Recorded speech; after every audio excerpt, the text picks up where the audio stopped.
Episode 2 శాపం నిద్రలేపిన ఆలయం.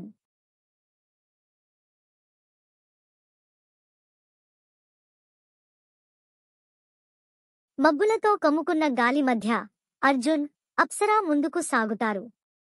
పాత మట్టి నేలపై వారి అడుగుల చప్పుడు మాత్రమే వినిపిస్తోంది. గోడలపై పురాతన శిల్పాలు, దేవతల రూపాలు, నాటి మహిమాన్విత పూజల ఛాయలు. వృక్షాల పళ్ళెం నుంచి పొడుపు దొర్లుతోంది. ఆలయం లోపల ఊహించలేని శబ్దాలు వినిపించసాగాయి. మణికంచుల మ్రోగింపు, మర్మర ధ్వని.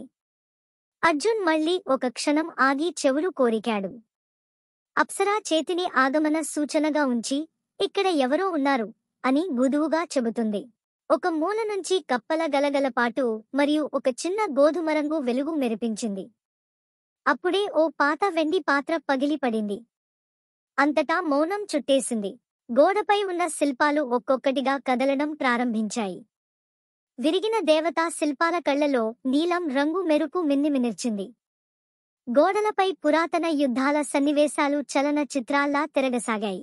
ఒకదారిలోంచి మాయాశక్తులు వచ్చి చుట్టుముట్టాయి. పొగలు మానవాకార రూపాలలోకి మారి అర్జున్ మరియు అప్సరా చుట్టూ ప్రక్కగా తిరుగుతూ వారిని పరీక్షిస్తున్నాయి. చలి మరియు శూన్యత చుట్టుముట్టింది. ఒక మాయా రూపం తేలిపోయి మృదువుగా మాట్లాడుతూ ఇలా హెచ్చరిస్తుంది. చాలా చీకటి ముందుంది. కాని నీ చిత్తశుద్ధి మాత్రమే నిన్ను రక్షించగలదు. మబ్బులతో కప్పిన ఆలయం చివరగా ఒక బిగుసుకుపోయిన మార్గాన్ని చూపుతుంది. అర్జున్ మెల్లగా ముందుకు అడుగులు వేస్తాడు. అప్సరా వెంటపడుతుంది. దీపపు మరిగే కాంతి ముందుగా మార్గం చూపుతోంది.